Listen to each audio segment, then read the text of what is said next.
Welcome everybody back to the Part-Time Warlords. This is your host Chris.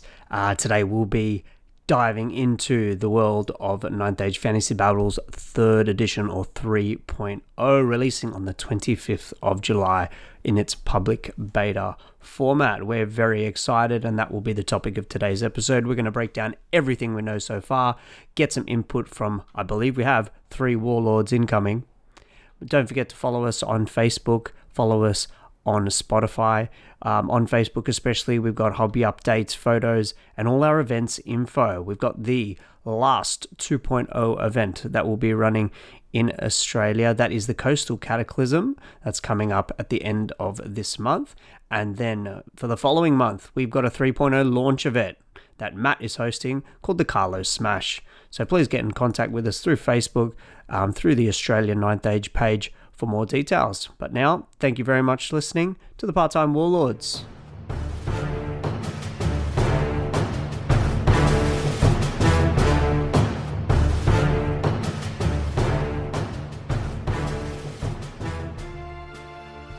Good evening, Warlords. Thanks for joining us again, everybody, for our Hopes and Dreams Part 1 for 3.0 Ninth Age Fantasy Battles Version 3, upcoming on the 25th of July. We've got the launch, and I am joined tonight by Jack. G'day, Jack. Hey, Chris. Awesome to be with you, chatting some Ninth Age. And Hugo's joining us as well. He's still alive. Matt's on baby duty, but he will pop in if he can. We've already had a little bit of a chat with him, and we're very keen to jump into some of the kind of our initial impressions and also go over what we know so far. We're a couple of weeks just ahead of the beta launch. So very exciting. Ninth Age team have Fugan, I believe, is lead designer, is releasing a bunch of videos, and these videos are really making it very clear what's going to be in this beta and what is not going to be in this beta, which has been really refreshing, actually. And he's got a really quirky style with the videos. Jack, have you been watching them? Yeah, I picked up a few of those and been enjoying them. He explains it really clearly, which is like great. He talks through it really well, shows good examples on the screen. Like they're good videos with a little bit of humor thrown in there for some fun as well. He's fantastic. And this is something, Hugo, you might have a better idea than myself. Do you know whether in previous editions of Ninth Age that they've had a sole credited designer for the core rules? Do you know it all, Hugo? Not that I'm aware of. I always thought it was I believe probably committee. somebody person runs the conversation. Yep. And the army books, you were a part of army books, weren't you, Hugo, back in the day? Or community? Yeah, so army books is you've essentially got a team of people coming up with ideas, but then those ideas then get basically stress tested by another team. Yep. And So there was a rules team. Yep. Yeah. Yeah. And in the past, did you go through and do some of the testing yourself? Yeah, so for Dread Elves, a lot of the time, I guess Sean and I would put a game together and just play the hypotheticals out. Yep. Yeah, Dread Elves being an army that had a full re-release, I believe. Yeah, that's correct. That's something for us, actually, Jack. We should go and have a look back at that, see which armies have actually had a full re-release and which ones haven't, because we're worlds away from that now, aren't we? Yeah, it's a good idea. And see what the kind of differences there that drove those changes. So, yeah. Yeah, there's now we're going to 3.0. Everyone's basically getting a bit of a trim every army book. It used to be very tribal, wasn't it? I really, begging for my book to get a re-release, even though there was no GW, no GW pushing it. It was just all the community going, oh, please solve this, please solve this. So Yeah. interesting to see this really different, after a few years of really settled edition, some big changes, which we haven't seen in a long time. All right, so listeners, basically what we're going to do our initial impressions, talk about our own sort of personal hopes and dreams before we actually dive into what we know so far. Just a quick caveat to kick things off that what is upcoming is a beta. The videos that have been released, I believe they're showing off, and again, I encourage you to go and see them. They're awesome. They are rules subject to change, but I believe what they're showing in the videos is going to be the rules that will probably be fundamental. I don't think the rules in the videos are going to change too much, honestly, guys. So yeah, we don't have any other insider knowledge or anything like that. We're just going to give you a bit of a rough outline on what we know so far will be in there, and hopefully the guys will pick me up if I if I say something that isn't maybe it's been retconned. So that is a possibility. Don't rely on me. I've got nothing. I know nothing. That's all right. I've seen nothing. We will start with you because we did jokingly speak before and call Hugo the canary because after so many years, Hugo, of you being constantly involved in army book stuff and rules changes and things like that, you aren't really keeping up to date with it now. So you're kind of coming into it blind. Is that right? Well, yeah, totally blind. I mean, I have heard of what they're trying, like what they were trying to sort of fix. Like the overarching goals, did you? Yeah, but that's always overarching goals are always easier to say. Yep. But how is it actually achieved until the book comes out? Who knows? That's why I think similar. I've got a similar philosophy with a lot of the beta army books that came out, like when Vermin Swarm or Orcs and Goblins came out. I was like, there's no point even looking at this. Why? Because it's going to be changing and updated probably in a few months' time again to something more different. So until it becomes a bit more stable, you're kind of just learning something that's subject to change, push towards. Yeah. That's. I know that's a sentiment shared by a lot of listeners. Not wanting to invest in something that's going to change. I at the moment I'm on holidays, but I'm clicking on the 9th Age page like every 3 hours to see if anything gets re-released. I love new releases. I don't know what it is. It's the dopamine hit, maybe, is it? We just get these constant sort of what's next, and try this out, try that out. So I might be kind of the opposite. How about you, Jack? When it comes to new releases, what's your attitude? I'm 100% with you, Chris. I'm just like, give me all new things all the time. Give it to me. I love it.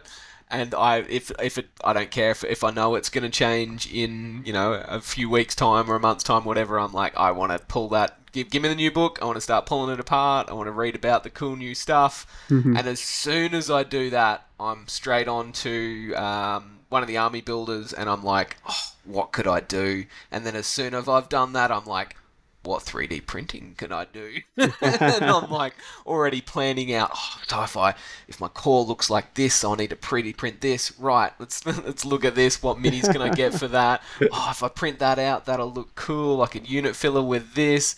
It's all like fluff. I never get around to 10% of what I plan out in my head, but I've got lists for every army that I'm like, yeah, that's gonna work. It's gonna be great. Oh, that's amazing. Yeah, I'd be pretty similar. Interesting, actually, this kind of thing happened when Old World got announced as well. Everyone going absolutely nuts. There was nothing released. People were making armies. People were doing everything ahead of time, looking for any sneak peek that they could. So it's definitely something that sells just in general. All right, so we'll throw it back to Hugo with our first question. So Hugo, overall, just from your own sort of opinion, your own sort of background, what are you kind of hoping for out of a third edition of this game that most of us, I would say, have spent close to the entire length of the release. What's that? 9 years, I believe. 8 years. We've been playing it since release, basically. What's your sort of hope for a third edition? Yes, my hope is that, I guess, single entity models aren't the end all be all. Like, they're like too much of the game at the moment is if I have high value single models, I can move them around the field more easier than having them regular blocks. That makes me do like combo charges a lot more easier. That helps me like sneak into charge arcs, like, or where you can't be seen easier. and just make it. Um, I guess yeah, just essentially bring the game more back into medium, even like medium or larger size units, Yeah. something like that.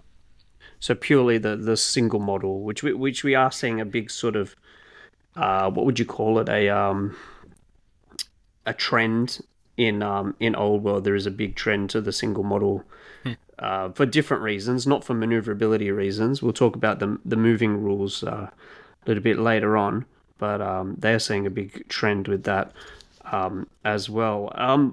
Really interesting, great, and it's really good to hear from you Hugo, especially because I know that you've played at quite a, you're quite a strategic, quite a strategic thinker and a good army planner. I always go to you for army, well, used to go to you for army advice because I have to do it to see it. If it works, if it's close, if it is completely hopeless, I've got to kind of fail forward. Whereas you seem to have a pretty strong sort of visualization of what's gonna do what and how certain rules will affect your plans. So that's really cool to hear. Jack, how about yourself? What were your kind of hopes and dreams for third edition? Yeah, so I kind of agree. I agree with Hugo there. I also want to see that a little bit of a push away from the strength of single models into blocks being a bit more of a thing. It'll be good to see a bit more variety in those blocks as well. So to see people take different lists with different kind of elements in it. Um, Look, otherwise, I think the current edition is in a good space, and I think it's probably just like largely tweaked. So it'd be good to see things like a push away from like a passive, like a very active gameplay. Like you've got to go and win those objectives, and you've got to go and win those points rather than I can maybe dodge around, draw the objective, kill a unit or two, and finish with a 13-7 or something like that. Like it force people to have to go out and play the game rather than maybe not sit in a corner, because the objectives we've got at the moment tend to have to mean that you at least need to play to some extent. So I think the current game system with the current objectives at least forces you to play more than the previous GW, where it was all about kill points. So the old GW was all about kill points. You could just, if you're a dwarf player, you could just castle up in a corner. I'll shoot a couple of units off of you, and I'll get a small win. The objectives now at least force me to play a little bit, but I'd love to see them push into that a little bit more and be like, okay, you've got to come and do something a bit more to get those points. So. Yeah, I get you there. No, I was kind of thinking myself, kill the enemy first and then step onto the objective on the last turn or two seems to be kind of the Like I've got this common. Similar in the similar vein of what Jack is thinking of. There's always in our current scoring system, it's about the difference in points. Yeah.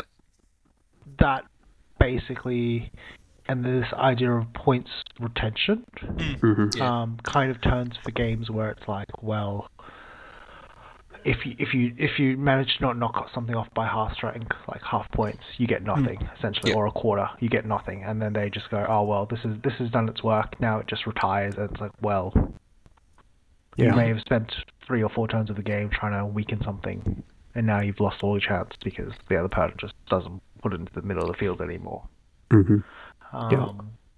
Yeah. But does that make for a better game? I wouldn't be able to tell you. Like, we've played. I'm pretty sure we've run tournaments where it's just solely it's a victory points based. Like, just how much you kill is what you get, and we just total it up like that. Yeah, a while back I remember doing that. Absolutely. Obviously, I'm not exactly the biggest fan, but I can see the strengths to that as well. This type of gameplay. Good friend of the show, Mr. Maxi, he suggested something that really interests me when we were playing that last tournament. Is it'd be interesting to see if you only got points for stuff you killed, not for like you had to actually, you didn't start from a 10-10 point of view. You start from a 0-0, and you have to go out and kill something to get your points up. Yeah. Which is kind of interests me. Like, that's interesting. So if I only kill, at the moment, if you kill, I think it's like maybe a few 500 points or something like that, and say you don't lose anything yourself, then you're already like a 13-7, somewhere in that sort of order. You're just trying to swing the differential your way and then play defensive. Yeah, before objectives. Whereas if you had to kill, I don't know, 1,000 points or something, or 1,500, 2,000 points to even get to 10, that's a different sort of dynamic. Like, it's forcing me to go out and actually risk something and, fight something and get points off you. I don't know. That interests me. I thought it was kind of cool. I don't know if we'll see it in this new edition, but it's kind of an interesting idea. Max and I did have this chat as well, because his army, and I've done this before, not to the extent that Max did. Max was playing dwarfs, just for context, guys. Last episode, Rumble Rundown, if you haven't listened to it, that's what I'm kind of talking about. His army was 10, 20-man blocks, essentially. Yeah, 10, 20-man blocks, which is something you will almost never see. I don't know where else I would have seen it at all. And definitely some of the goals that have been stated by the designer, by the PR people, was to have more, what would you call it, MMU, multiple medium size units, which would take more advantage of the rank and flank and would really keep the game sort of moving back and forth. Lots of flanking, lots of movement. So it seems like that's where they're going. It seems like that's what they're encouraging, but we'll see in the actual rules how that actually comes across.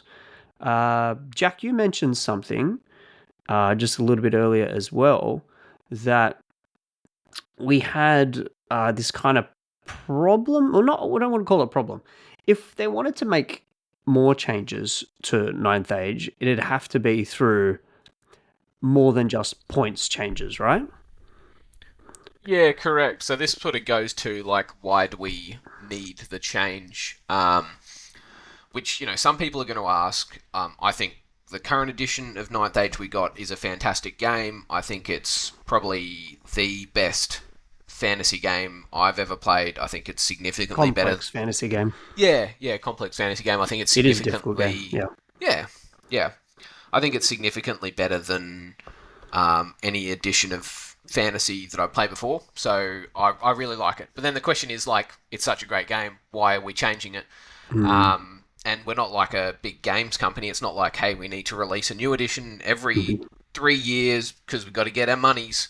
So, like, why are we pushing for a new edition? But I think the main reason in my head that we need a new edition of Ninth Age is that there are complex problems that the game that are not solvable just by points changes or nerfing a unit or playing around the edges. And the big one that we've kind of all talked to here is that the strength of single units and single unit movement. You can like charge. You can massively increase the points of single units, but it still doesn't make them. It still doesn't solve that problem of, like, they can move around and get into flanks really efficiently and move really efficiently.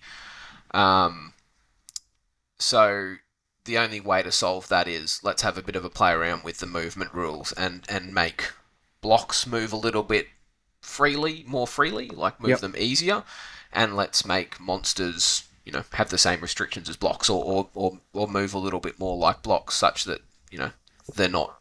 How did someone describe it to me? They're a bit like they're on ballerina shoes.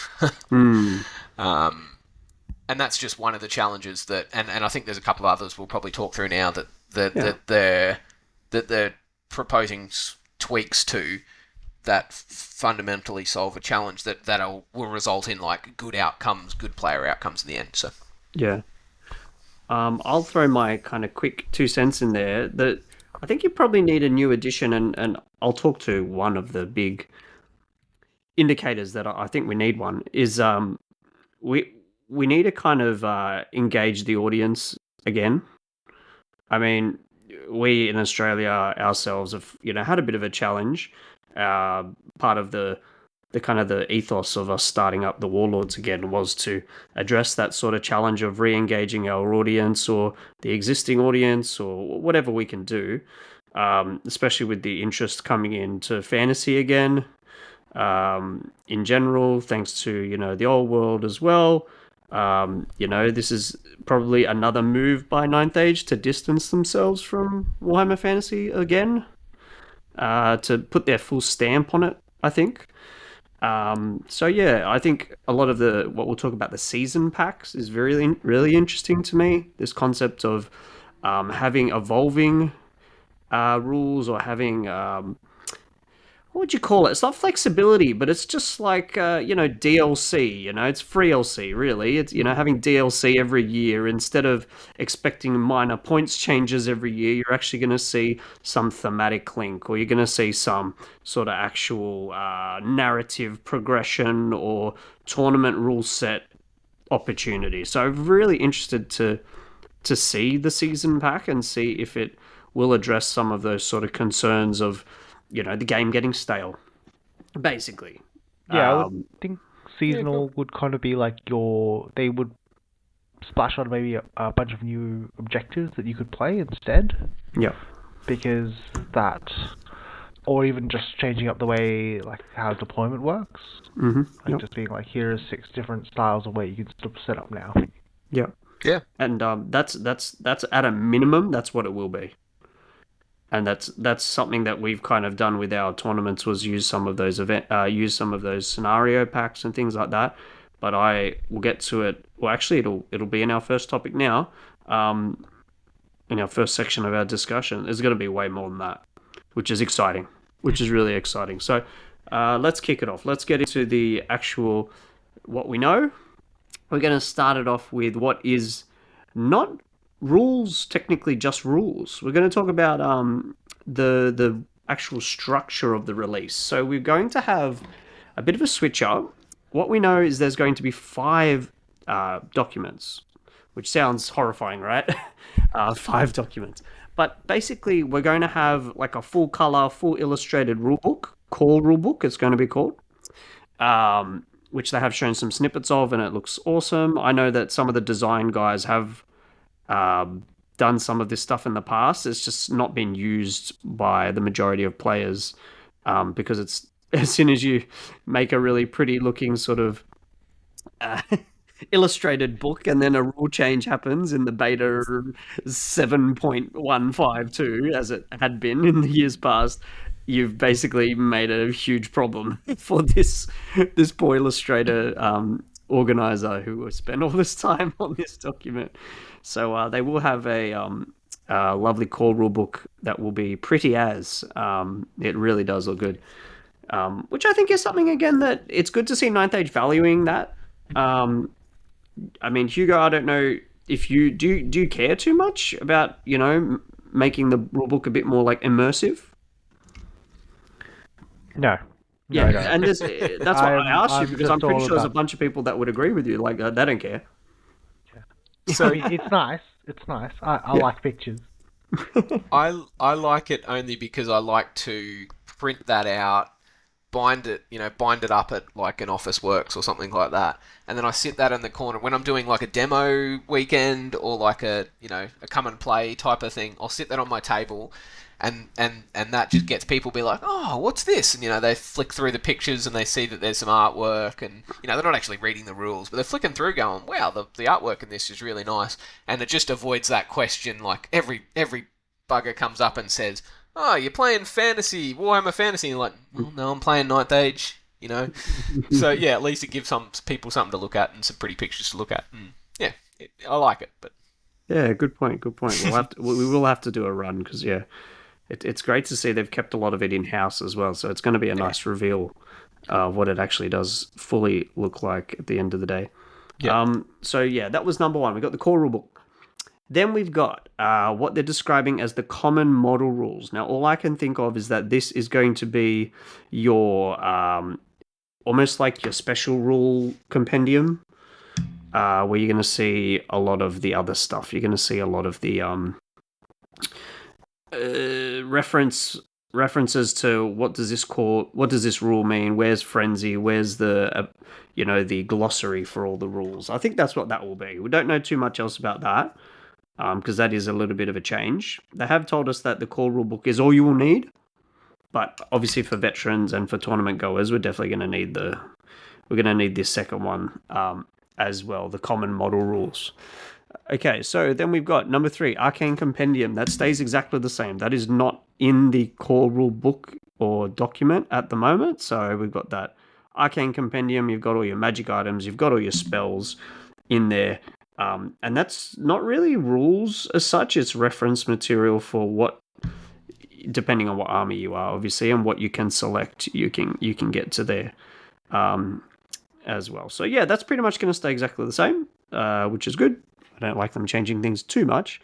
But here's an addition. So not a modification, but an addition. We've got the season pack. So season pack is the 4th document. So, and it's going to be titled. They've told us the title. They've given us a little breakdown on it. It's called the breakdown, the Broken Isles. So it's basically like a what would you call it? It's a tournament setting. It's an event setting. It's a narrative setting. It's the Broken Isles. I have to look into it a little bit further to see what the Broken Isles is and what kind of background that is.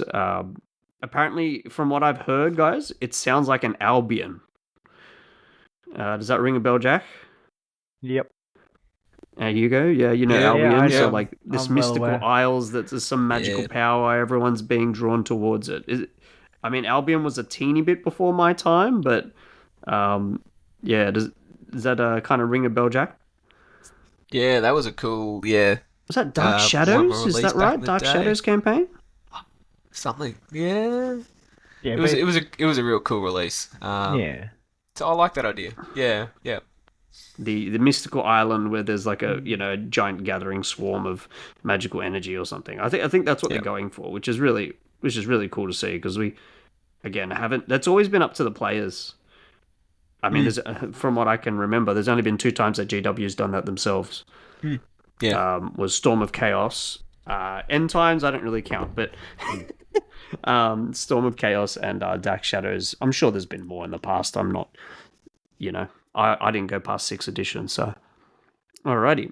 That was document 4. Document 5 is probably what we're used to, guys. It's the reference manual, which is going to combine basically the core rules, the common model rules, and the Arcane Compendium, I believe, into one book. So that's the one you'll be needing if you're an experienced player and you're just going back to check on things. So not really a new book, but just a kind of a connected book. Alrighty. So that's it. 5 books. How does that sound to you? How does that sound to you guys? We've split up a bit of this. Why do you think they've split it up into 5? First of all, any kind of thoughts on that, Jack? I think there's a kind of a different reason for each one of those books, which is it. I mean, and just calling them 5 books, they've probably always had 3 or 4 of them. They've always had the main rule book, the Arcane Compendium. So like I think most The of those all-in-one. Remember the all-in-one book? Yeah. Every army book and rules all in one document. I never used it, but I think Hugo, you used it at some point. I'm pretty sure he did. Something like that. Something like that. So hopefully that kind of lets people pick and choose and find the document that's kind of right for them. And I like that. I like that. Now that I think about it, I'm sure some other maybe Atomic Mass games who release Legion. I think some other games do this sort of model where they split the core rules off. Probably Sigmar does it. Age of Sigmar does it as well. So yeah, maybe it'll make it a bit more adaptable that they can just change what's in the season pack, or they could change what's in the common model room rules without mucking around with the other books, perhaps. There's a thought there. All right, so battle prep. So the second video that was released was all about battle preparations, and this one I'm actually quite intrigued by this one. There's a few things in this. So battle preparations is the new term for deployment and army selection and battlefield generation, basically objectives and all that sort of stuff. So they've said that there will be a small change. There'll be some changes to objectives. They're going to split the objectives up. We're going to have a primary objective and we're going to have a secondary objective. Now, apparently the secondary objectives are going to be, obviously, less points or less harder to achieve or something like that. But they will be also linked to the season pack. So that's really interesting, Hugo. You mentioned that before. So definitely some secondary objectives will come from the season pack. They did mention something about how individual armies will have access to certain objectives. So that's interesting. I mean, my Vermin Swarm are building a bell tower. I don't know. This just thematically seems pretty cool. And I think the primary objectives are going to be kind of these more general ones that we've been doing. The breakthroughs, the control the terrain, hold the center, pick up the pennies or the treasure as well. So that sounds pretty great. This one I want to get your input on though, guys. A universal points limit in army list building. I've been looking at this. They said that most units will now need to be under 600 points, with some exceptions. And this kind of might lean into the MMU side of things. Jack, have you got any kind of thoughts on what impact a point limit would have? This is for individual units. Yeah. Again, with exceptions in parentheses. Yeah, so that's interesting. And, we don't know a huge amount about this yet, short of what you've said there. So, my initial thought is I actually really like that idea. I like the idea that we're getting pushed towards a medium, as you said, like a medium unit MMU, size, yeah. MMU type of playstyle. Does that mean like 600 points includes, taking a banner for them? Could you not take a magic banner and trade off to get a couple of extra models for that unit? Yeah. Presumably that doesn't include characters and stuff. So yeah, a few things characters there. seem to be the ones that can easily hit. Mounted characters especially can hit 700, 800 easily. Yeah.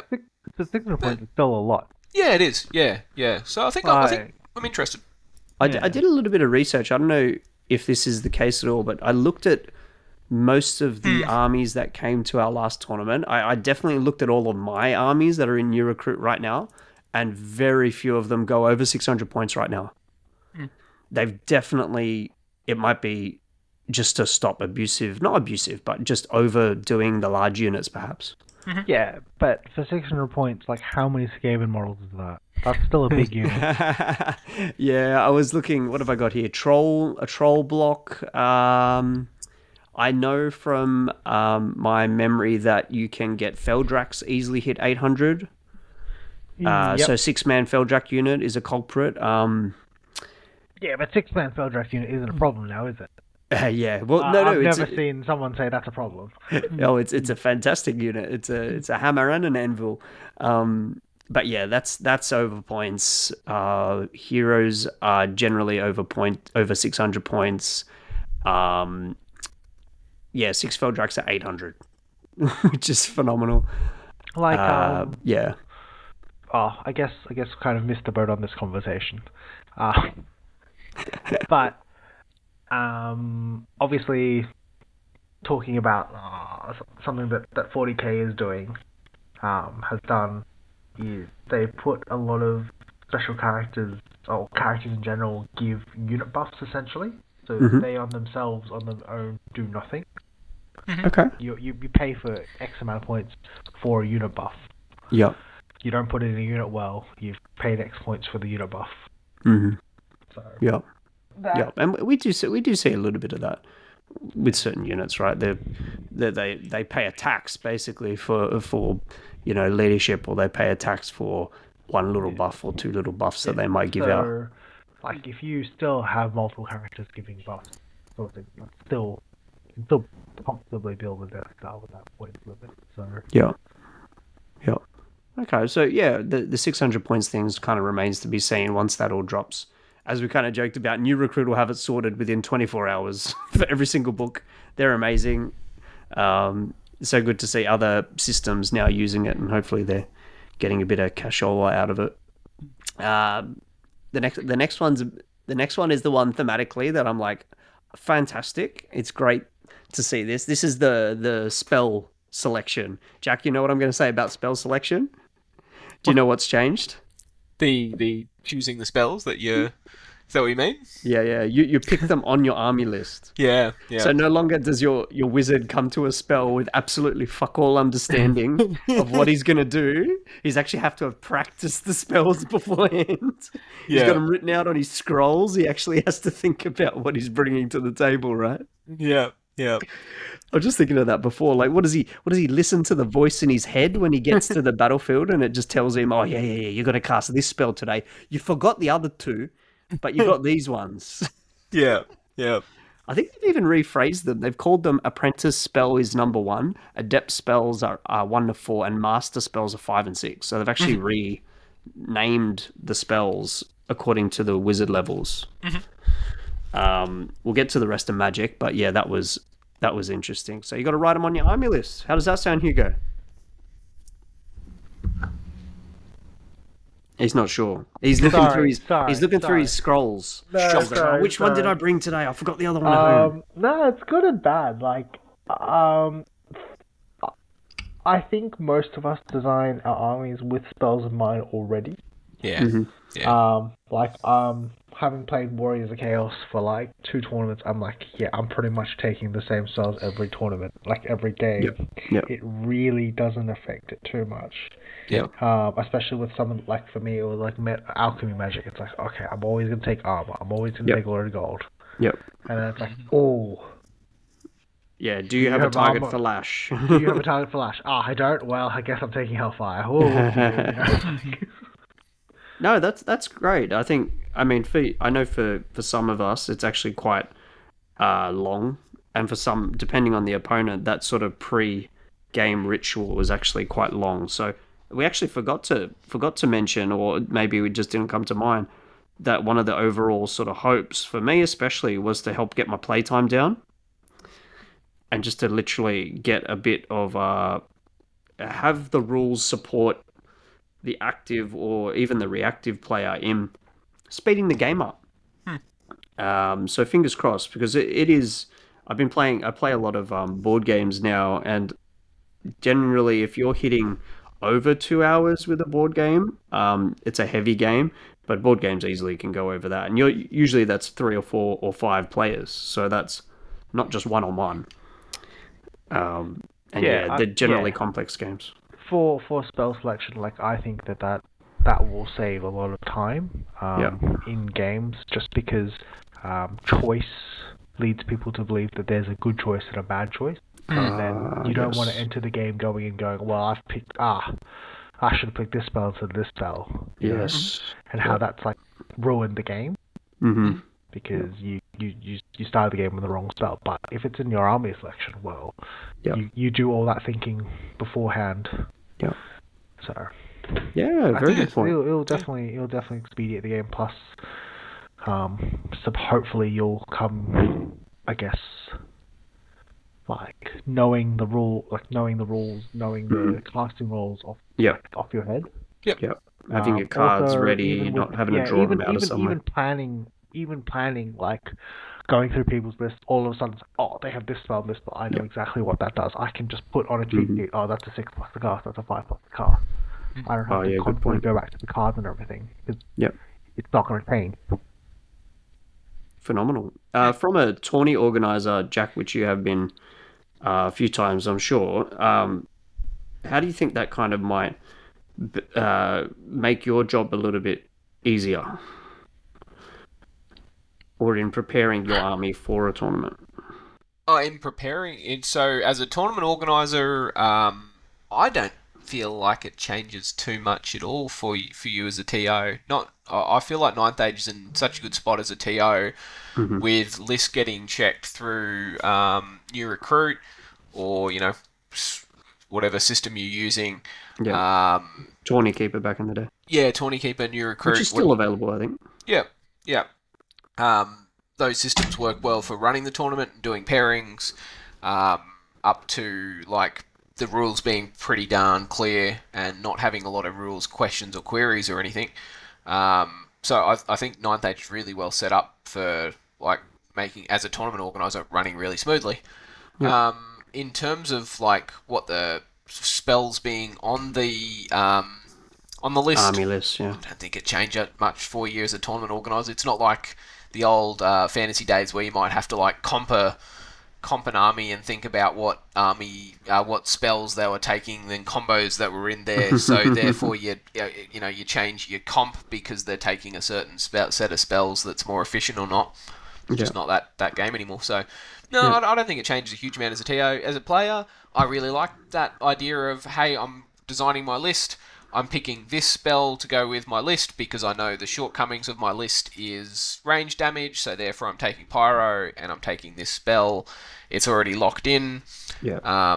And say it just kind of makes it a little bit simpler when you start the game and you don't have to think about, oh, have you got armor in your list? Oh no, I've got this guy's that have got 5 and these guys got oh, maybe I'll take this one, or no, don't think about it. I know what spell I've got.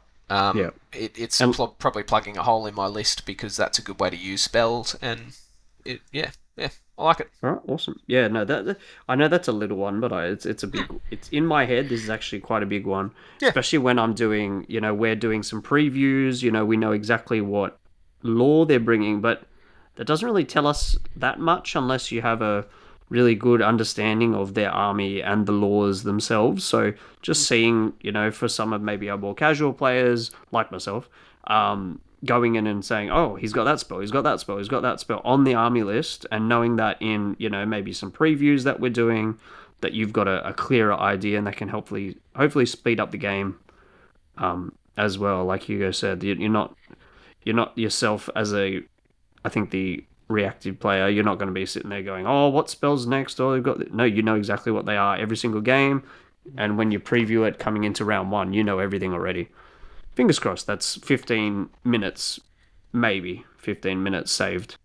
Yeah. Hopefully. Maybe in the future, tourney organizers could look at getting the time limit down a little bit more frequently. Yeah. Alrighty. So yeah, cool one. Good to see that the magicians actually have to study now instead of just being like divinely sort of inspired by the time that they get to the battlefield. Okay, so what I got next? We've got just some minor deployment changes. I think characters have to go in the unit if they want to start in a unit, which is extremely common, unless they're a big old monster, or they're a what do we call them? A cowboy or cowgirl, which we used to see a lot of. We still see them sometimes. So a character on like a horse or a Pegasus or something like that, with a lot of maneuverability and ability to block up things.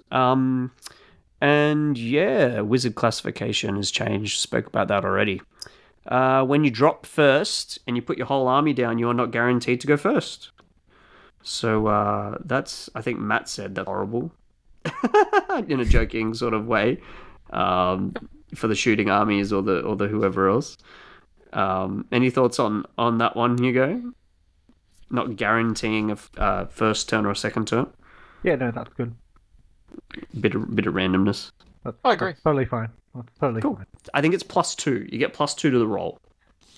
That's So still- whereas before it's you'd good get enough. plus infinity, right? Yeah. Yeah. I thought they said something like you got +1 Yep. unless the opponent hadn't deployed a certain number. There's or a something. +1 and there's a Yeah. +2 if you drop on your first opportunity to That's deploy. it. Yes. So Yep. yeah, there's a +2. That's That's cool. what I mean by drop everything, your entire army. I mean, guys. Yep. But yeah, you're not guaranteed the first turn. The most you can get is a +2 to the roll. So you roll a 5, basically, there's a 1/3 chance that you instantly got it. Yeah, Yeah. or 100%. That's cool. yeah, or I don't know, like you get a maximized roll. Yep. Finish dropping. Yep. Same amount of chance, but you roll. Yeah. So, That's cool. yeah, that's all battle prep. So, just to run through it quickly, we've got charge phase up next, movement phase, magic phase, shooting phase, and then what they're calling a rally phase. So let's dive into charges. This has been a big one. This is a kind of a contentious one. I know for the mathematicians out there, you're probably not loving it too much, but the charges themselves have shortened.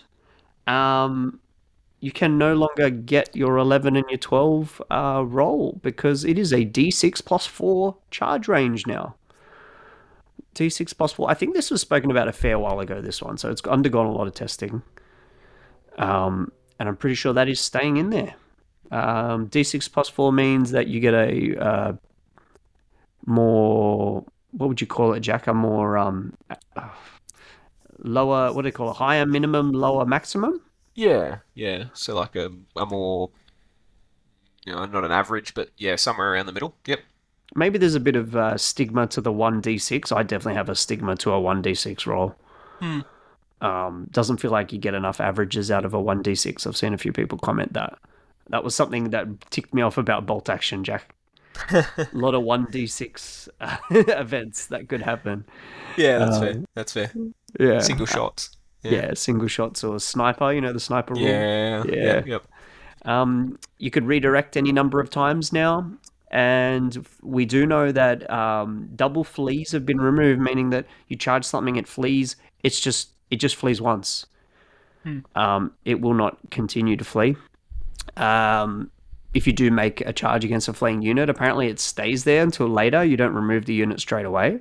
Yeah. So there's quite a few interesting things there. So maybe that might affect shooting and other moves and charges in the round, which is a bit more realistic actually. Now that I think about it, just not disappearing units during the movement phase. They're supposed to disappear in the fighting Yeah. phase. So yeah, that's basically it. There's a slight thing here within a line move. Hugo, have you heard about this align move at all? No, go for it. So I think as soon as you touch the enemy, as long as you can make charging pretty much should be identical, but as soon as you hit them, you're allowed to pick up your unit and put them down in cohesion, basically, with the enemy. Oh yeah, so you essentially you can close the door through anything now. Yes, the close the door is not done around a single point. You actually pick up the unit and you plonk it down in a relative cohesion. So that's kind of cool. I mean, for most circumstances, you don't need to do that, but I think that's terrain and good stuff in might. terms of where it's trying to minimize those chances where it's like I can clearly see a unit but I can't charge it. Yeah. It's those they feel not they feel like inorganic essentially. Yeah. Yeah. Yeah. Oh, you see it. Yeah, I see what you mean. Yep. As long as so, from what I know, as long as you can touch them once, one corner of your base, you that's a charge. Yep. If there's a terrain in the way, there's the classic example of there's two rocks on either side. What will we do, guys? There's a rock on my left and there's a rock on my right. Especially with 3D terrain, that's always been a fucking pain in the neck. Yeah.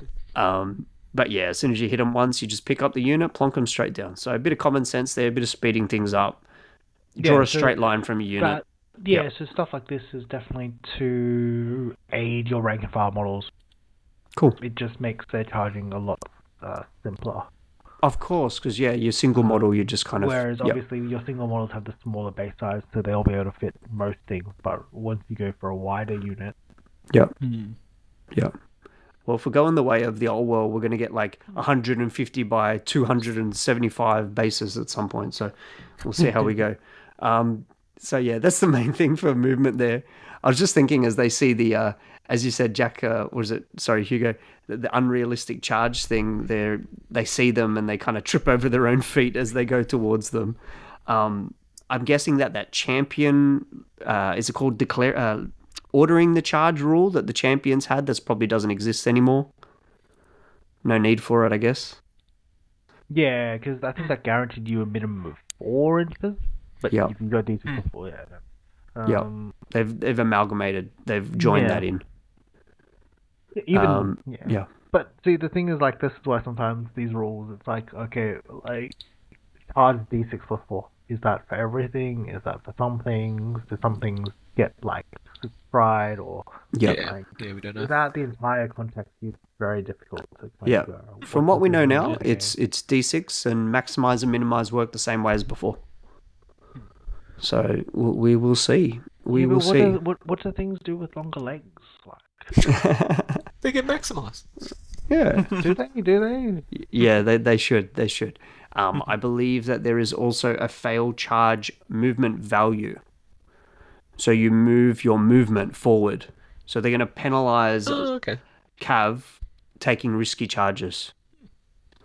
Not that there will be that many risky charges because the 11 and 12s are gone. So a 10 is going to be what you're looking for. So that's a 1/3 when you're rolling 2d6 maximize. So Wait, but how is have a risky charge? Like because they have to move forward 8 when they fail, So if I roll or 7 less or than 9 my or whatever it charge is. when Yep. I move 8, okay, that's gonna hurt. It's Oh fine. yeah. It's Oh like, yeah. I'm loving that. I'm 7 inches away from you. Oh, let me try to charge you. Oh wait, I fail. Oh, basically I stumble 1 inch in front of you. It's like, what are we talking about here? What do you mean? You still, What do still you add mean your I can't? movement. You still add your movement. to the charge.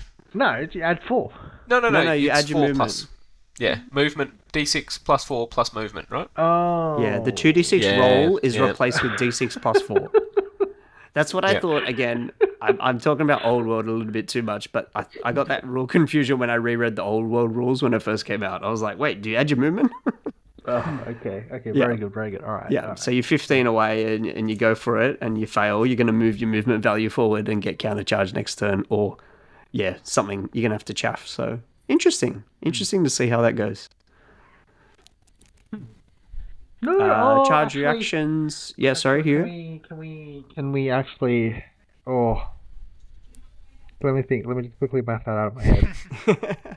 Math Hammer at its finest. No. Like it's technically it's still better. Like in this edition. So Yeah. in second edition, obviously, if I'm what's like a safe charge for cab like 17. Yep. I've got movement 8. I need a 9. Like Yep. Yep. I fail it. I only go the D6 forward, whereas here I go the 8 Mhm. inches forward. Yep. That means there's 9 for the counter charge. Yeah, you're pretty much guaranteed. Whereas on the other one, Mhm. there's still a chance. Yep. It's definitely going to speed things up, isn't it? When your unit is in a place to get smacked second turn.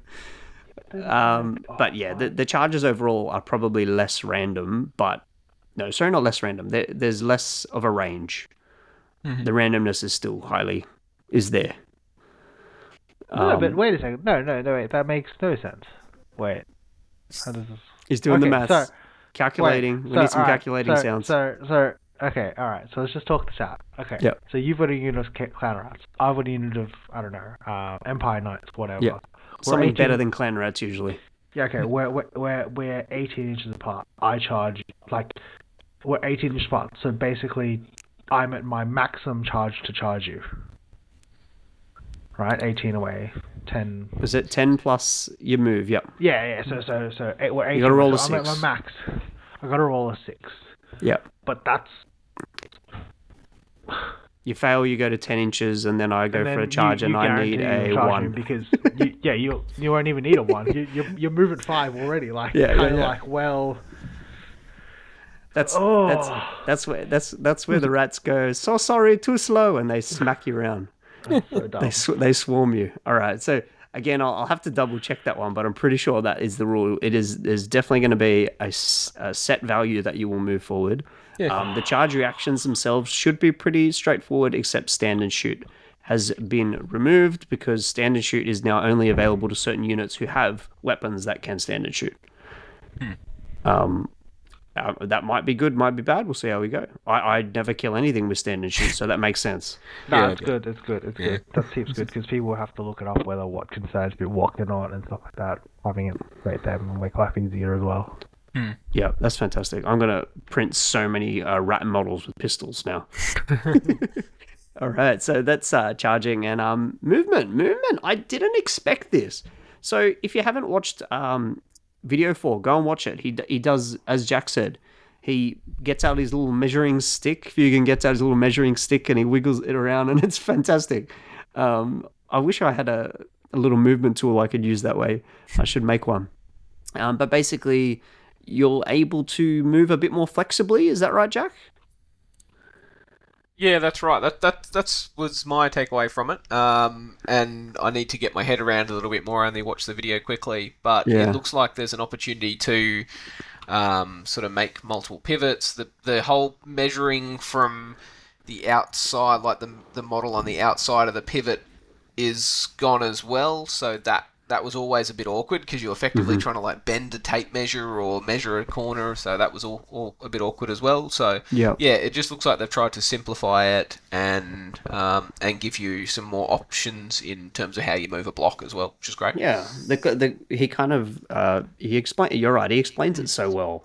There's 3 types of moves now. There's an advanced move, a reform move, and a march move. I'm just like, oh, that's actually really good. You just say to the opponent, I'm doing this type of move, which we used to do in the past, but now the rules around them are probably a little bit more clear, I suppose. Advanced move basically meant that you do what you normally do. I believe that this new one is the reform move. So the reform move basically is like a swift reform. But I believe you can reform multiple times. So your blocks aren't going to be like missiles when they do a swift reform. They're just going to reform. They're going to move and turn at a slower rate. Remove some abusive sort of blocking, I guess, as well. And march move, the only change there, I believe, is there's only one wheel. Only one wheel allowed. So yeah, that's it. We're going to have a reform move, which is going to use a new characteristic, which I assume will replace march, the march characteristic, which is called the mobility of a unit. So that's a bit of rewording there. A little bit annoying to have rewording, but if you have to, you have to. So yeah, we'll get a bit more info about that later on. So just at face value, it would mean that in comparison, you can move your unit sideways further now. Yep. And you can infinitely reform, apparently. That's what I've written down here. Moving rearwards, it would be the same movement. I believe so, yes. I think before we were doing like quarter inches and half inches and stuff. Now it's going to be a set number. Yeah, because usually now you can only move reverse half your movement, which would be the same as having spin around like 360, move your half inch and spin back around 360. So it'd be the same. Yeah. Sideways you get more. Yeah. Yeah, it's going to be interesting. I think you're going to see, I know a lot of people are familiar with the move, the march rate not being the same as the movement rate.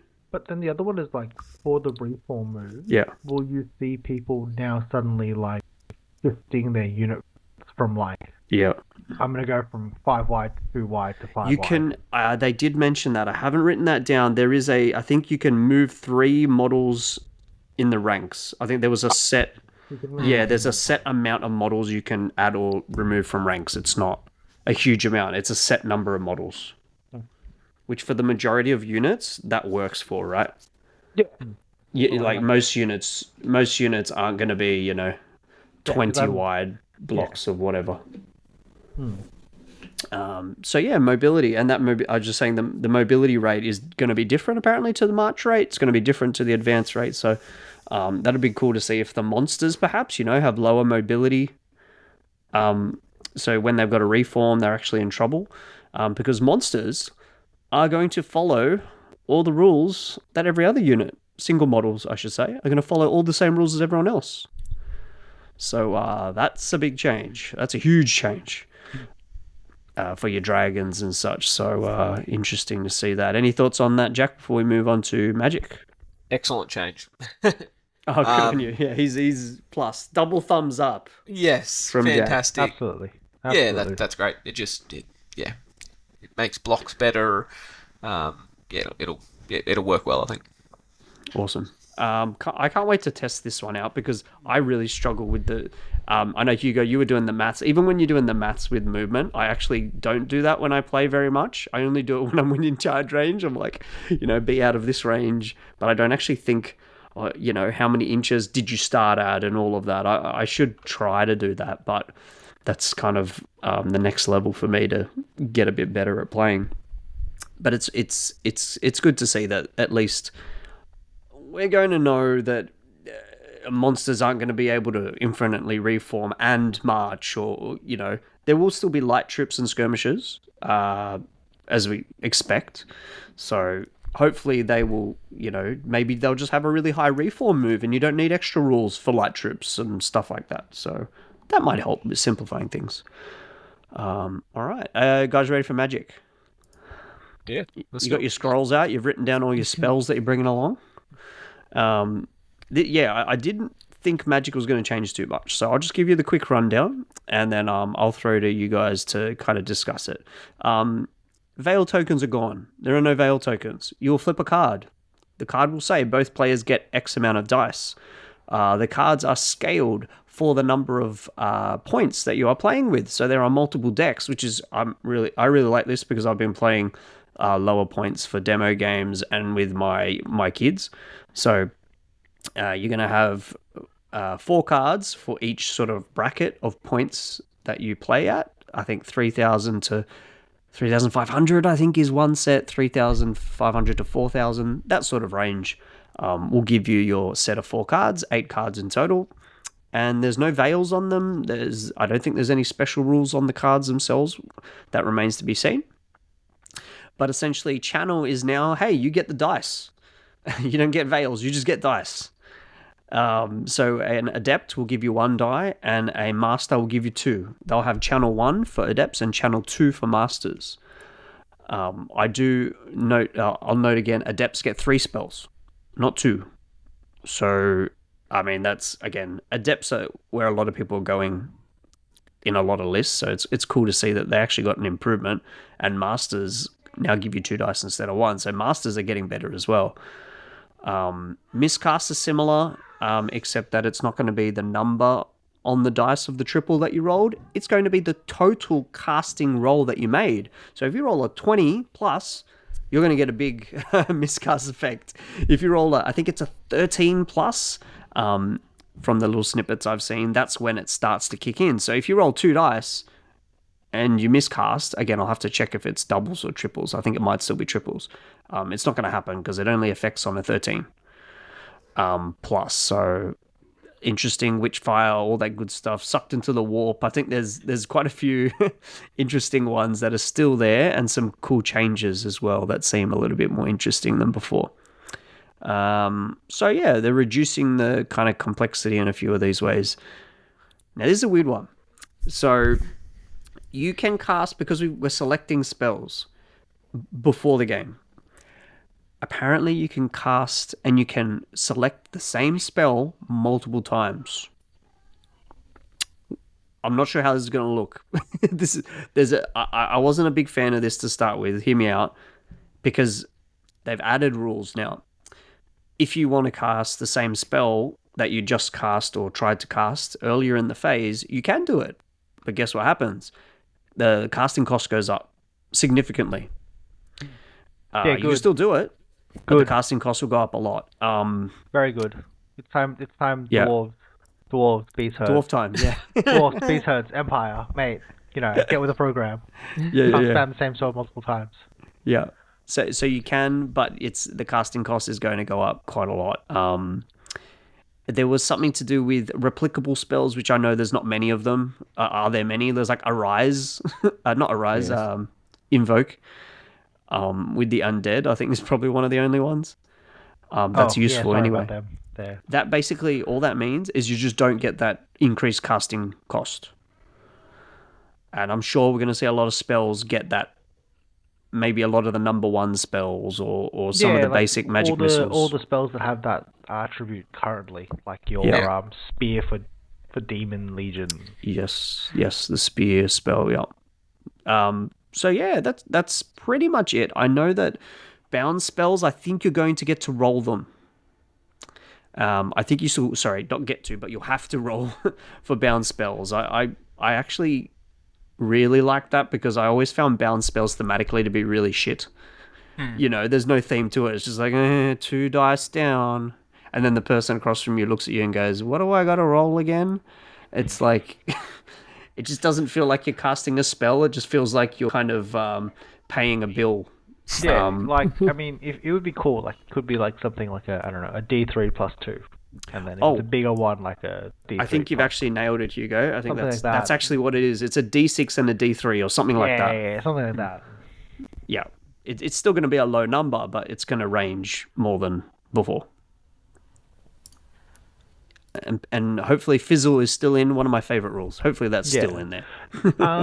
Overall, I think miscast based on the total dice roll is a nice change. It basically makes, I guess, 5 dicing a spell more risky. Mm-hmm. I'm of the mind that, you know, such recklessness should be punished. You are risk averse. I am risk averse. And just seeing people like sometimes just 5 dice spells and not roll like a miscast, and you're just like, A lot. It happens a lot. This is not how it works. You know, you're meant to. Anyway. Yeah. But I guess if it's easier to miscast, but the gravity of the miscast depends on the amount, like the dice total, could be interesting, just so that. I mean, people roll 5 dice can still roll pants, but you know, then they've rolled pants, and then you just stop it with like 2 dice or something. Yeah. Yeah, it seems to be a bit more of a dynamic system. But then, for me, I also see there's like gonna be basically like a subtle power creep for if we presume the books are going to be so similar, like something like your Highborn Elves with a -1 to cast and like a Cosmo thing. Yeah. They'll never have to 3 dice really anything. So now is it kind of like, well, they're immune to miscasts kind of deal. But we'll wait to be. Oh yeah, I hate that. I hate that rubbish. But that, yeah, you're right. It remains to be seen. We don't know a lot about that. I'll add one thing in, Jack, that I've just remembered before you have a bit of a say on it. You can keep dice to the next phase. So that's what Veil tokens obviously did. They helped creep the magic up into the later phases. When you'd want more dice, you were able to actually kind of manually store them, I suppose you would say, and bring them out for when you needed a lot of buffs or things like that. So, you know, I was very used to Veils. I quite liked the idea of Veils, so they didn't chuck it out completely. You can keep dice. But basically at the end of the phase, you can keep, I can't remember how many dice, I'll have to fact check that, sorry. You can keep the dice, but you've got to roll.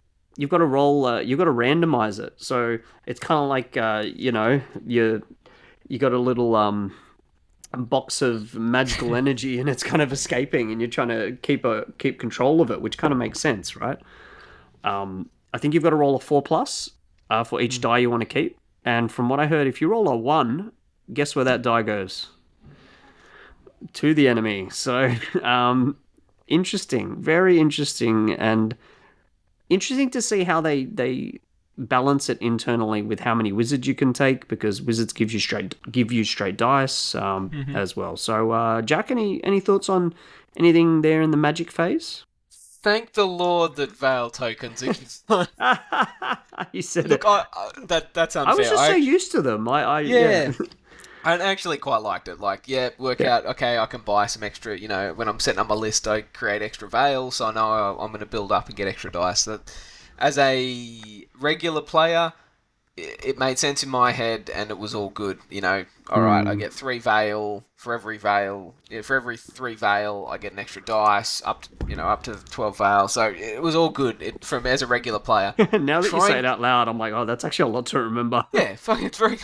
But trying to explain that to a new guy, and you're like, okay, so the card tells you how many you've got, and alright, okay, cool, yeah, I'm on board with you. And then you're right, and then you get 9 Veil. Okay, cool, yeah, alright, what a Veil. Alright, just hold that thought for a minute.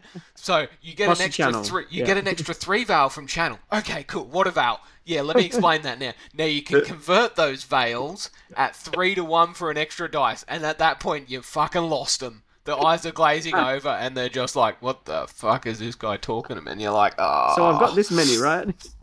so many teaching games where people have been on board and they've been like, yeah, cool, yeah, I understand movement, I understand charges, yeah, it's all very similar, isn't it? Yeah, yeah. Casting, well, it's pretty similar, yeah. How you cast the same, you can choose a number of dice, yeah, cool, yeah, okay, casting values, I understand that. How do I generate dice? Oh, shit. All right, sit down, mate. You're gonna need to get a cup of tea for this because you're gonna be here for a minute. Yeah. It was And the always, I keeping felt it like when I over, lost yeah. people and like just trying to explain, just that 3-to-1, like three Yeah. Veil tokens to get one extra dice was always, that was a bit of a hurdle That's a for sticking new point, players. yeah. So if they're telling me that they've done away with the Veil tokens, you just get extra dice based on channel. So if I'm channel 1, I effectively get one extra dice. As you say, there's something there to talk about in terms of how to that balance. Can I take half a dozen mid-level wizards and get a whole bunch of extra dice? I suspect they'll have some way of capping that. That's all cool. So hopefully the whole hold on to dice thing, I think, is a little bit of complexity as well. But I think that's a hurdle I can get past if I'm explaining this to new players, because I'll just ignore that thing. Yeah, they can pick up that complexity later when they get more into the game. I'm just going to be like, that's the number of dice you get. Yep. Crack on. Yeah. So generally, I'm okay with it. I think that there's some good stuff there. So I'm interested to see how it plays out. Fantastic. Yeah, we will see. Who knows? And then Jack, you teach that one player whose first turn's like, oh, that's what happens. I see. Well, I can't really do anything on my turn with my spells, so let me just bank all of it. And then you're just like, oh. Yeah. Kind of, Yeah. Yeah. It could be. I'm not going to say it could be abusive, because it seems like they've done their due diligence. It's going to be, it might be a little bit weird and might not work perfectly for a little while, and we'll see if there's any updates to it. There'll definitely be a cap on how many dice you can store. Yeah, for sure. Yeah, that's right. It's only a 4+ too to keep it. Yeah, it's a 50-50. I can only foresee people keeping, like, I think I can foresee it's like, oh, you can keep a 1 dice, sure, but if you keep a second dice, you got to roll for that second dice. And there was this interesting thing with you roll a 1, you give it to the opponent, but does that go to them on their turn? If it's, for example, oh, I've cast 1 good spell because I rolled really high, I've got 2 dice and you've got 6. Okay, I might save those 2 dice, right? But it gives the opponent I think it would definitely be like this. It would definitely be before you cast anything. Yes, you Before declare it at the start, I think. Surely have to be declared. Yeah. A bit like now how you can store a number of Veil. I think you do it right at the start. And I think you say, I'm going to hold on to a certain number of dice. So you say, before I decide I'm going to cast, I'm going to hold on to 3 dice, say. And then my understanding of it is that when you come to your next magic phase, you then roll for those 3 dice. And hey, I got 2 4+, so I get to keep those 2. And I got 1 1. Hey, you get an extra dispel dice this turn. Sounds good. I kind of prefer if we just rolled it straight there and then. Okay. Yeah. That's one of the we things don't have to. We don't have to go back in time again. We can just straight away go. Yeah. Oh, I'm gonna save 3 dice. Let me roll these 3 dice. Oh, you get 1 of them. Well, if you get 1 of them, that means 2. Like later on, we don't have to come back to remember. Oh, like that's a good had point. 2 extra stored. That's a good point. Go back and then roll the 3 again. It's like, did I store 3? Did I store like? Yeah. To that, Hugo, remembering stuff. This is a big thing that I really, again, dislike about other systems, is when you have to remember things from one phase to the next phase, or from one player's turn to the next player's turn, because you always forget. Yeah. It's hard enough to remember what's in your army tokens, list. Man. Get some tokens, man. Just get tokens. Oh yeah, but then you're like, what's that token again? Yeah, 100%. I have to write it on a post-it note and stick it on the table or whatever. 14 fucking different types of dice on my table, and I'm like, I don't recall what this dice is trying to tell me now. Well, I had dice that were for wounds, I had dice that were for Veil tokens, I had dice that were for magic rolling, and dice that were for combat rolling. That's how like pedantic I was about it at one point. Yeah. But really interesting to hear. Yeah, we'll see what that, if it is before, if it is, that'll be really interesting to see. And obviously there's going to be a bunch of magic items and stuff that are going to affect that. Yeah. Which is pretty awesome. Maybe that brings, I don't know, does that strengthen magic? Does it weaken it? We'll find out. I'm sure there's going to be a lot of changes to spell casting costs as well, Hugo. I have a bit of an inkling there's going to be a lot of a lot of modification with that as well. So Highborn Elves. Highborn Elves will still have their jank. nasty bastards. Well, I'm building a Highborn Elf army, so I'll get there eventually. I'm painting as we speak. I'm painting a Lamia vampire. So, I mean, vampires don't seem to have gotten too much magical love, but I hope they do. I hope they get some cool magical powers. So that's magic phase. So far everything, structurally has been the same, but here we see a structural change. We've got shooting, which is largely the same for one key point, and then we've got rally phase. So I'll just talk about rally phase quickly. So this is when you roll your rallies. This is when you roll to see if people are rallying from lack of discipline, shaken, whatever else you call it. Why have they put it here instead of at the front? Anyone, Jack, do you know? I haven't read too much or seen too much on this one, so I'm really not certain. Have you had a thought? I did mention before about when you get a successful charge against a fleeing unit, you're slapping them around for a little bit longer now, and you've got to remove them in the melee phase, I believe. I believe it's still auto kill.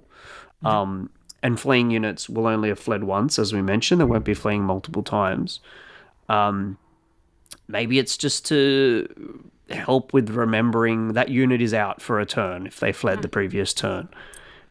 Instead of the unnecessary sort of like, rally, turn them around this phase. And, maybe it's just to split that up a little bit and just have it as its own certain clear point where now they're not going to be in combat because they've fled, obviously. They're not going to be able to shoot because it's after the shooting phase. That's a really good point. And magic as well. It's a really good point. Like, as you say, and I'm vaguely remembering the video now, and I think they did talk about the fact that you have this awkwardness at the moment where you rally a unit in the movement. Yeah, end of remaining moves is what used to be. End of remaining moves. You spin it round, and then you get to shooting, and you're like, I'm going to shoot with that unit. And your opponent has to be like, oh, no, they'd rally this turn. You're like, oh, shit, yeah, of course they did. So this kind of clears that up. Yeah. While not causing any other kind of awkwardness, you know what I mean? Like it wasn't like before where you could rally them and be like, cool, now I'm going to move them. So that it's probably a good way of simplifying the game a little bit and making it easier to remember what has rallied and what hasn't rallied. So you're not going to be casting spells with them. You're not going to be shooting with them because you obviously can see that they're still fleeing. So from memory, Hugo, you can clarify this for me because you're more confident with the current rules than I am. You were able to cast previously, right? If you had rallied. Yeah. You can rally and cast spells, no problem. Yeah. So I'm assuming from what I can see here, you cannot. So that's your bunkers fleeing instantly is not going to be a go-to move anymore. We'll see, but that's just what I'm kind of deducing out of that. Yeah, cool. Cover system. Jack, did you want to take us through that? Do you remember the cover system change? A little bit. It seems like they've just kind of simplified it. So this is specifically for the shooting phase, and they've just got a simplified check of cover. So you effectively have 3 points of a unit that you're targeting, each corner and the center of the unit, and you just check if 2 of those 3 points are in cover. Then the unit is considered to be in cover. That's my understanding of it. Do you reckon that's right? Yeah, that sounds spot on. So the so 3 points, 3 target points. So on the frontage, it's your sides, your corners, and your center. Is that right? Mm-hmm. That's what I thought. The center's a bit of a. I mean, me personally, I love the idea of the corners, but the center sometimes is a bit confusing as to where the actual center is, I guess. But not with how we've got the movement trays set up and the 2D terrain, and it should be pretty straightforward. Do you reckon that'll be a positive, Hugo?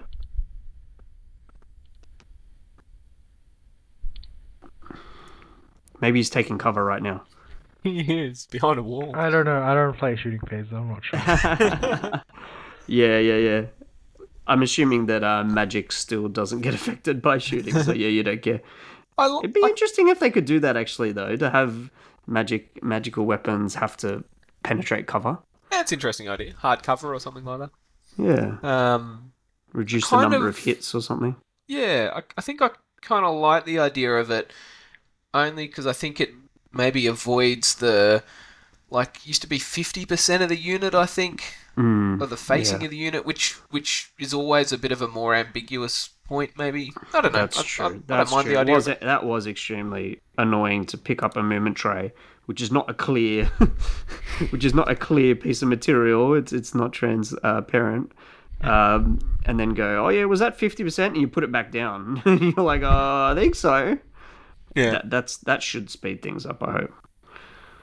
Not to the point where you have to check individual bases, just checking that center and moving on with your lives. And that pretty much brings us to the end of this episode. Combat phase has not been revealed. It will be revealed next week. We will be anxiously getting prepped for our upcoming tournaments and events, but we hopefully will squeeze in an episode talking about combat phase, talking about discipline, because I know that there has been a few changes there in terms of discipline as well. I think it's even being called, you have to take a command test now. It's not going to be a discipline test. It's literally going to be renamed. So that whenever they rename something, I'm hoping it's for a reason, right? It's because there's a new rule in there or a new interaction with an existing rule. So yeah, command tests is something that's upcoming. And are there any sort of changes that you'd like to see in combat phase? Just while I've got you here, guys, any speculation on what you think would be some cool changes? I know there's been a lot of things to do with steadfast and flanking and things like that. Anyone kind of got any sort of thoughts on what they might do? I think I'm generally pretty happy with how the combat phase plays out at the moment. How do you speed it up, or rephrase it? How do you speed it up? Since a lot of these other things are about speeding up, do you think you can speed up the combat phase? Yeah, like basically, once you resolve a combat, if you win a combat and they hold, you can maybe like do a bunch of damage to them as like free damage to them. Oh, So okay. they can't just half hit you. Okay, so removing the yeah. So specifically talking about, massive units that are steadfast forever suffer more hits akin to like unstable units. Yeah, it could be, or you basically just roll a bunch of attacks again, like you did in the combat again. Okay, interesting. Anything yourself, Jack? Because I know that tar pits, immovable units has been quoted in the articles. Steadfast for days, type of units. I feel like I'm generally okay with tar pit units. For the most part, they tend to be, fairly garbagey sort of units anyway. You're right. They've done a lot of work in on life. Yeah. So I think I'm generally okay with them. I don't know. Have you had any thoughts? Here and there. I mean, I play again. You're probably more in my camp, Jack, but I play a lot of armies with tar pits. Skaven and orcs and vampires, and I guess even warriors have a fair number of them as well. They're not as many models, but they're definitely tar pits. Unbreakable units as well. Hugo, I know you like your what are they called? Lemures? No, is that lemures? The plague bearers, the Demon Legion ones. Yeah. Proper tar pit. That one. Mate, Res 5 core, man. Yeah. They're tough as can be. All my stuff is very low toughness after these. It's all numbers and ranks and leadership bonuses. So, I mean, I hope that they don't muck around with it too much. I kind of like how it works now, especially compared to going back to 8th edition. And, I really felt in 8th edition that it was really janky when someone would hold. Constantly just be holding the line. and now it just feels like with, you know, fear and extra bonus for X, Y, and Z flanking, Steadfast gets broken by a number of things. I feel like it's in a pretty good spot too, Jack. So I'm kind of in both camps. I don't want to see too much change. I'm happy for tweaks. Tweaks that don't annoy us with their complexity, hopefully. For the good love of God, please don't introduce like an old world type of pushback mechanic or something. Please, Ninth Age, just don't. Oh yeah, in a game like chess, it's like, oh yeah, you move. It's like, what? Yeah, it is a Like, tricky Funny because one. pushing back is actually bad. Like, Yeah. it's genuinely bad. Like, Yeah. oh, I've pushed back well. Look, Now I'm I can't in your flank charge you. I'm in your flank now. Yeah, You know what I mean? that's... Whereas, like, pulling yeah. forward is actually more sensible. Yeah. I get it that from like a thematic point of view, you're that whole like, you know, Yeah. endless advance wall of, you know, fighting men pushing back, like it's a cool idea, but like, good lord, it just doesn't work in our game. But like, even in theory, it wouldn't make sense. Like, okay, here's a nice line of troops. Oh, you Yeah. pushed a block back well. Thanks, mate. You just now the other blokes from No the left and right cohesion, can yeah. flank you. It's You've like, ruined the line. Yeah, you that's just ruined right. the line in. Yeah. And It not does help feel like a yourself. line battles sort of rule, doesn't it? So, I don't know. Just that hasn't been suggested in No, anything no, that I've I don't seen, think but- any of but, those things are being suggested, no. That was the first thing that came to my mind when you're like, what would you like to see? I'm like, not that. Yeah, I don't no. think we'll be seeing that. I like combat where it's at the moment. So tweaks Yeah. are good. Yeah, it is kind of long. I think we had it at the Rumble. We had basically the tournament finishing up, and two people were trying to fight their last turnout. And you're looking at it going, "Oh, that shouldn't take too long." Half an hour later, Still rolling dice. we just gave the trophies and left them there for gave the awards out and left them there for a bit. But it is such an integral part of it. I know that there's meant to be maybe a simplification on how many dice you roll and stuff like that. I hope that we see only things that'll speed things up. Duels, possibly, but I think we'll be back next week, and we'll do our kind of last preview for Coastal Cataclysm and our part 2 of this chat, where we talk about combat phase and anything else we can get our hands on beforehand. Super excited. Are you guys? Well, we're obviously excited. Hugo, sometimes you're excited. Depends. It's hard to tell. Do you think you are going to enjoy trying it out, or are you still kind of on the fence, Hugo? Oh, look, I'm always happy to play when other people are playing. So Oh, good on you. Good on you. And Jack, yourself, I'm going to gonna- line up some games as soon as you can? Oh hell yeah, yeah. I think we've talked about running a weekend in Sydney at the end of August, and I am flying up for that just to play some games and roll some dice. So I'm always keen to play some Ninth Age. Fantastic. So yeah, that's the Carlo Smash, which Matt will come on and further advertise. That will be end of August, so not too far away, really.